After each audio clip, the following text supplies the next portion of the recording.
Բակ մենք ժողովուրդ իրավունք ունենք դա թույլ տանք։ Բա այնքան զոհվածները, որ այնքան երեխեքը զոհաբերել են իրենց,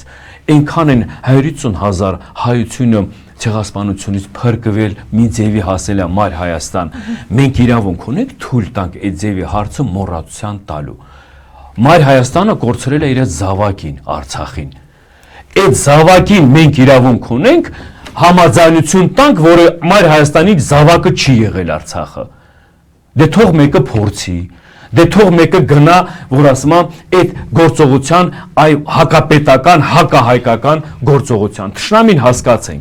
Թշնամին հասկացեք, ձեր վրա մի հատ պիտակ է լինելու դա։ Սաղ ձեր կյանքներում դա պիտակ է լինելու։ Ով Արցախի հարցում կապված, Արցախի հիմնախնդրի հարցի հետ կապված կասկածանքի տակադնում նա շան որդի է։ Ես միշտ ասել եմ դա։ Ով այդ հարցի հետ կապված իրավունք չունեք, արյուն են թափել այդ հողի վրա, մարդիկ են զոհվել այդ հողը։ Ով իրավունք ունի գա այդ հողը այսօր այդ հարցը կասկածանքի տակ դնի։